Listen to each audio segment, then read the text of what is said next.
Hari ini aku akan mengajak kalian buat nge-hiking lagi di kawasan Dolomites.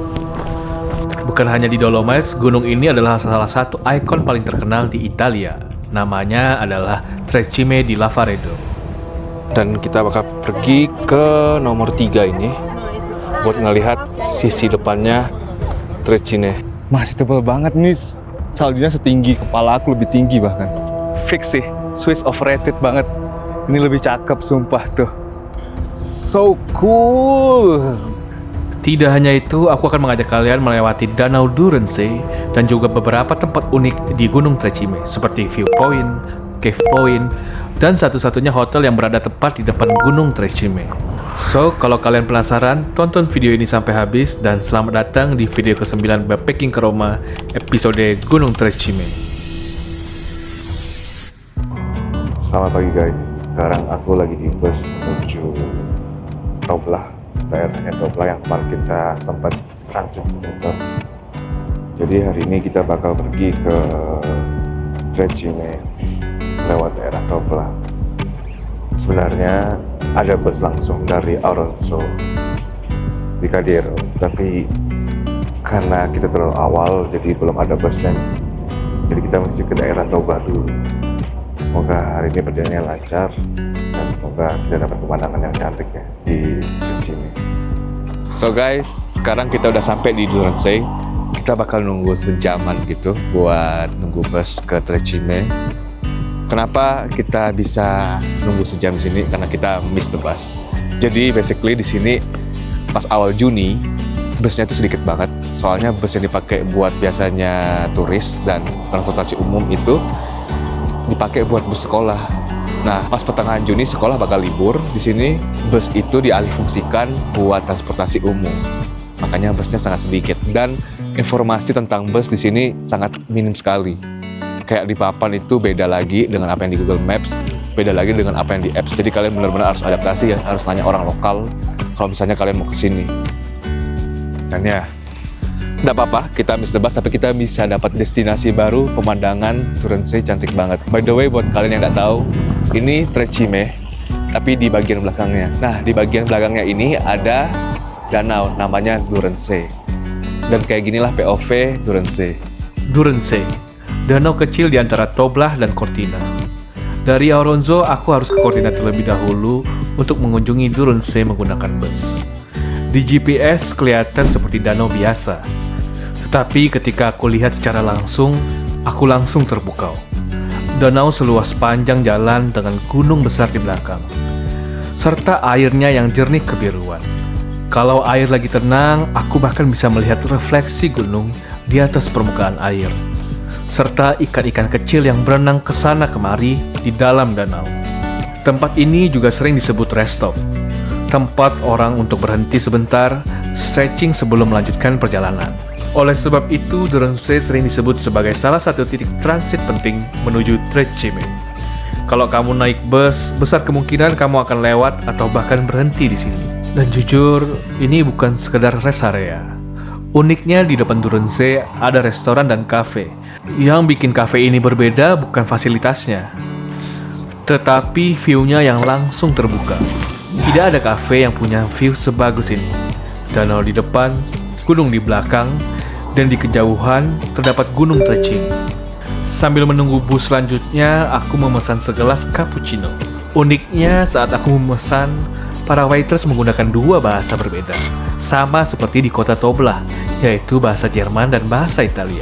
Untungnya saat memesan, waktu masih menunjukkan pukul 10 pagi, jadi masih termasuk aman untuk memesan cappuccino. Kita masih ada 1 jam lebih di sini, jadi aku mau ngopi dulu bentar di kafe. Jadi di sini ada kafe di depannya Durensee. Dan ya, kita nikmatin aja apapun yang terjadi, yang penting happy. Jadi nggak usah dibawa ribet, nggak usah dibawa sedih. Shit happens, but life must go.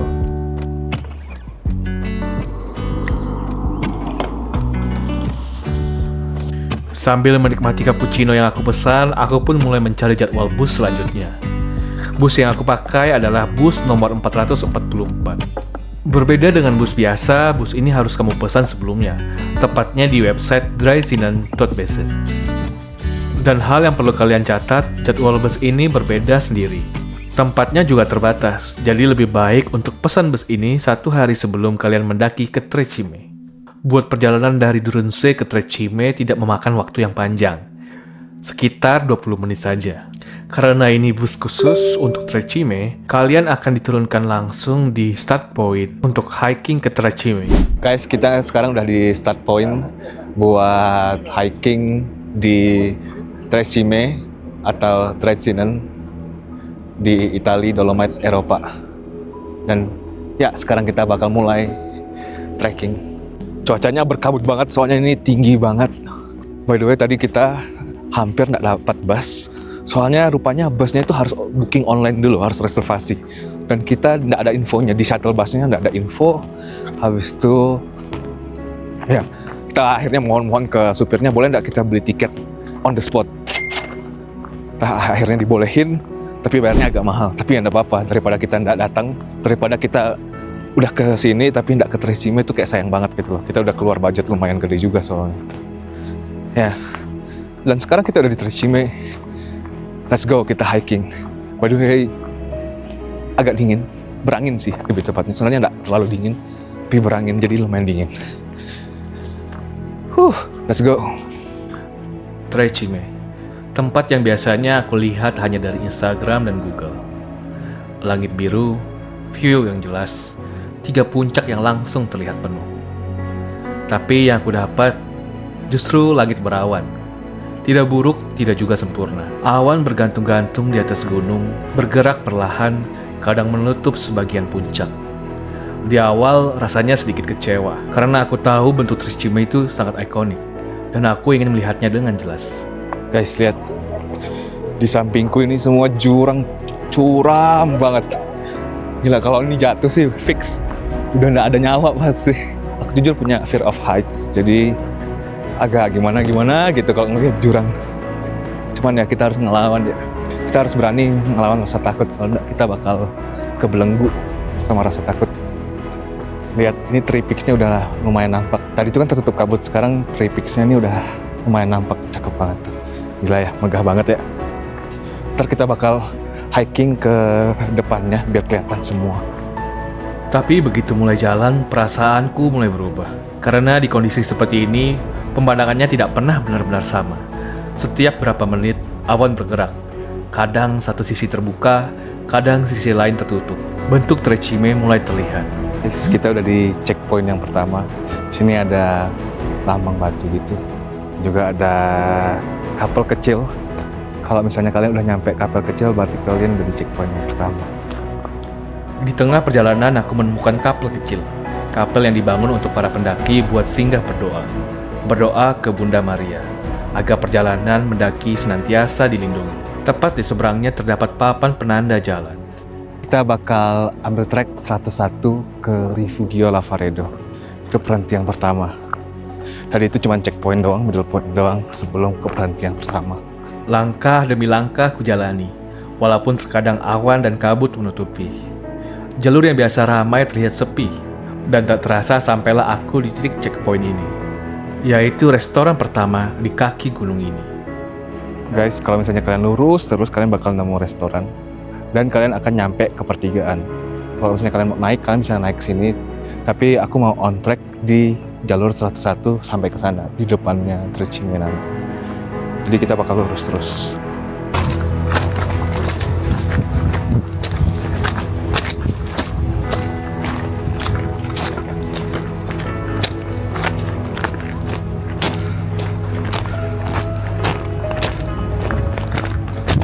Berkabut semua guys.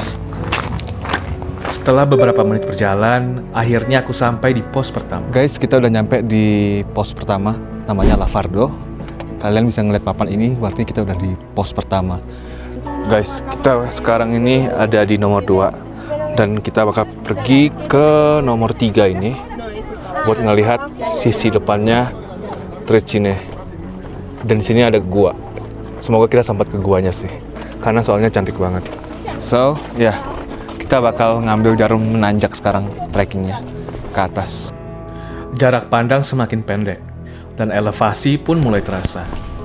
Dan dalam beberapa menit, yang tersisa cuma jalur di depan. Biasanya di tempat seperti ini, fokusnya ke pemandangan. Tapi di kondisi sekarang ini, itu semua berubah. Aku tidak lagi jalan untuk melihat view. Aku jalan karena memang harus lanjut. Lanjut untuk sampai ke tujuan, yaitu Trecime, tempat yang selalu aku impikan. Yes, kita udah nyampe di Trecime, tapi berkabut banget. Dan by the way, di sini masih ada saljunya tuh, lihat. Masih tebal banget nih, saljunya setinggi kepala aku, lebih tinggi bahkan. Tidak seperti di Seseda, salju di puncak Trecime masih sangatlah tebal. Aku pun dibuat kaget lagi, karena aku tidak mengira kalau di musim panas, salju masih setebal ini. Ini kira-kira adalah 2 meter saljunya, lebih tinggi dari aku. Gila sih. Karena salju masih di mana-mana, jalanan menjadi becek, hasil dari salju yang mencair. Langkah kakiku menjadi lebih pelan, lebih hati-hati, dan lebih fokus. Satu langkah salah bisa berujung tragis, karena tepat di depanku terdapat jurang yang cukup dalam. Dan guys, kayak gini pemandangan di depannya Trecime. Ini masih ketutup kabut setengahnya, tapi kalian udah bisa lihat di sana mulai cerah, dan di atas sana mulai kelihatan dia punya puncak. Ya, dan lihat masih banyak salju. Walaupun di Trecime masih ditutupi kabut, yang menarik, suasananya tidak begitu sepi. Orang-orang masih ada, tapi tidak terasa ramai. Tidak ada yang berhenti lama. Tidak ada yang benar-benar menunggu view. Tapi aku masih bisa menikmati pemandangan yang disajikan. Kontras antara daerah yang diselimuti kabut dan daerah yang dibanjiri sinar matahari menjadi highlight tersendiri. Setiap beberapa menit, kabut bergerak. Kadang bentuk Trecime sedikit terlihat, dan aku dapat melihat sekilas bentuk penuh gunung Trecime.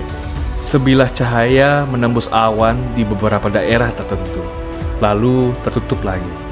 Setiap momen terasa singkat, tapi justru itu letak keindahannya.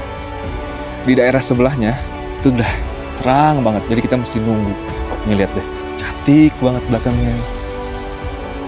Jadi kita bakal nunggu sampai kabutnya turun, dan kita bakal dapat pemandangan yang cantik banget di sini. By the way, kita mesti jalan ke sana sih buat lihat viewpoint-nya. Viewpoint-nya di sana, kalau misalnya mau benar-benar di depan. Soalnya kita masih di samping ini. Ini yang Three Peaks-nya masih tertutup sama awan, tapi yang di belakangnya, wah, tuh cakep banget, gila. Wow, gila ya. Alam itu emang gak ada yang bisa lawan. Guys, kayaknya aku mesti jalan soalnya udah mau jam 3 dan masih berawan. Tuh, sayang banget. Tapi tadi udah foto-foto sih udah lumayan, dan pemandangan di belakang itu cantik banget. Dan ya, coba deh kalian lihat pemandangannya di belakang. Wah, gila. Cantik banget ya. Dan kita mesti ke depan sini. Coba deh lihat kita perjalanan kita. Tuh. Kita mesti ke situ buat lihat gua, terus itu balik lagi ke pos 1. Oke. Sekarang ayo jalan. Coba lihat jalan ke bawah ini terjal banget dan licin karena masih ada es. Waduh. Kalian mesti bawa trekking pole sih kalau misalnya kalian kesini. Jangan kayak aku, soalnya aku nggak bawa. Kurang persiapan. Setelah puas melihat keindahan Trecime dari samping, aku melanjutkan perjalananku ke viewpoint Trecime. Dengan harapan awan kabut akan menghilang. Ah, gila guys, tuh gila. Trecime-nya, 3 puncaknya udah nampak. Gila, gagah banget woy, sumpah. Nggak masuk akal sih. Kagum dan takjub, itu 2 kata yang bisa menggambarkan perasaanku saat ini. Trecime, atau Dreizinnen dalam bahasa Jerman, adalah 3 formasi batu besar yang berdiri berdampingan di Italia Utara di kawasan pegunungan Dolomites. Secara lokasi, tempat ini berada di perbatasan antara beberapa wilayah di Italia dan menjadi salah satu spot paling terkenal di seluruh Alpen.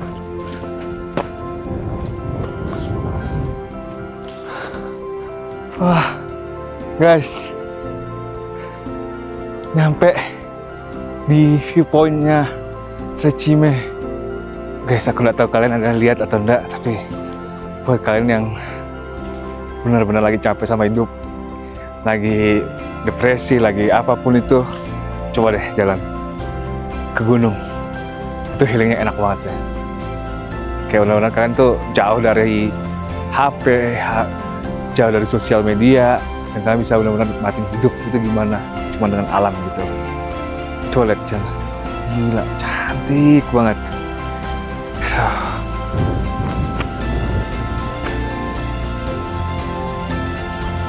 Guys, ini sayang banget. Trecime-nya 3 puncaknya ini masih ketutup awan. Kalau misalnya nggak ketutup awan, cantik banget sih.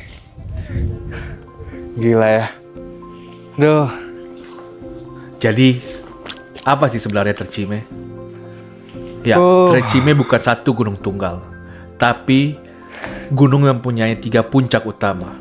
Cima Grande, Cima Oves, dan Cima Piccola.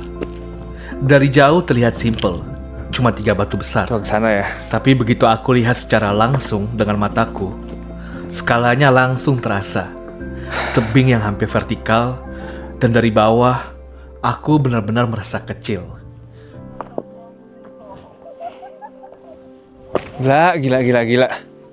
So cool. Ayo orang-orang Indo, Cewendi siapa? Ke Eropa, kita naik gunung bareng. Puas dengan pemandangan di viewpoint, aku melanjutkan perjalananku menuju Cave Point. Salah satu tempat yang paling sering dikunjungi para hikers karena gua ini berhadapan langsung dengan Gunung Trecime. Dan juga tepat di sampingnya terdapat hotel satu-satunya yang ada di Trecime. Lihat deh, pemandangannya. Gila, cakep banget. Gila, Trecime. Aku nggak tahu loh Eropa ada kayak gini di Itali. Fix sih, Swiss overrated banget. Ini lebih cakep, sumpah tuh. Wah, gila. Wah. Ayo dah, kita jalan ke pos 3. Saat aku menuju Cave Point, langit mulai terbuka. Warna biru mulai terlihat. Cahaya matahari mulai menyinari. Susunan pegunungan di kawasan Trecime mulai terlihat jelas. Gugusan batu ini membentuk ciri khas pegunungan Dolomites. Riforgio Locatelli, atau dalam bahasa Jerman Dreizinnenhütte, terletak di sisi utara Trecime. Kalau kamu hiking ke Cave Point Trecime, tempat ini menjadi salah satu titik utama yang pasti dilewati. Dia terletak tepat di posisi di mana para pendaki bisa melihat Trecime dari sudut yang paling tepat. Begitu sampai, yang pertama terlihat bukan gunungnya, tapi bangunannya. Dengan ciri khas bangunan utamanya berbentuk sederhana, dominan cat berwarna putih krim, dan atap merah miring khas pegunungan. Yang membuatnya unik bukan cuma bangunannya, tetapi pemandangan sekelilingnya. Bayangin kamu tinggal dengan pemandangan sebagus ini. Kamu bisa melihat sunset dan sunrise di Trecime dengan pemandangan yang lengkap. Pasti seru banget sih buat tinggal di sini. Jadi guys, kita mau ke gua yang ini di belakangnya Red House. Guanya cakep banget. Guanya ini cukup unik dan berseberangan tepat sama Three Peaks. Jadi kita bisa lihat langsung Three Peaks-nya. Ayo kita explore. Ini pos 3. Dan kita sekarang langsung lanjut ke gua. Soal harga, ini cukup penting untuk diketahui. Karena ini bukan tempat yang murah, tapi juga bukan mahal tanpa alasan. Untuk harga per malam itu ada di sekitar 90 euroan, alias sekitar 1,5 juta rupiah. Perlu diingat, semua logistik seperti makanan dan minuman di sini dibawa secara manual dari pemukiman warga. Di belakang sini, di dekatnya pos 3, ada lake. Habis itu guanya itu ada di sini. Kita mesti nanjak 10 menit.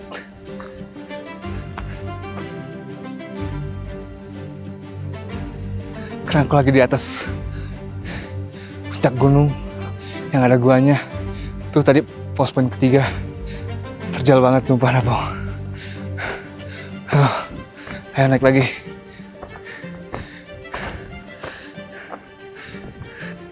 Guys, ini goanya. Kita udah sampai.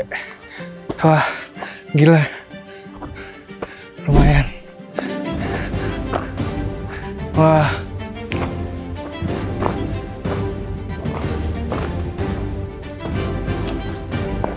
Nih, dari gua ini kalian bisa lihat guanya nggak ada apa-apa sih, kosong doang kayak gini. Tapi tuh ada 3 gua. Tapi pemandangannya dari sini cantik pol, cantik banget sumpah nih bang. Tuh kalian bisa lihat semua pegunungannya. Sabar guys, aku mau minta ilmu dulu biar dapat uang banyak, biar bisa kesini lagi. Sabar ya guys ya, ilmu dulu bentar.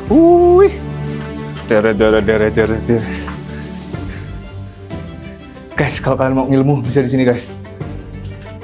Damn, luas juga. Kalian bisa nginep di sini kalau mau. Tapi kedinginan ya fix ya. Guys, jadi aku udah di cave point. Lihat deh, ini kayak gini pemandangannya. Wah, gila tuh. Tara. Wah, cakep banget. Saat turun gunung rupanya baterai mic-ku sudah habis. Jadi mau nggak mau aku tetap ngevlog tanpa mic. Oke, kita bakal pulang dulu. Sekarang buat ke tempat parkir bus. Soalnya kita mau pulang. Sebelum pulangnya kita bisa melihat danau gede di Trechime. Di pos 3. Ingat ya, kalian pasti ke pos 3. Buatku hiking di Trechime saat berkabut bukan lagi tentang soal kehilangan view, tapi bagaimana kita menghargai momen-momen yang ada karena tidak ada view yang bertahan lama. Kalau sinar mentari muncul dan kabut menghilang, harus langsung dinikmati.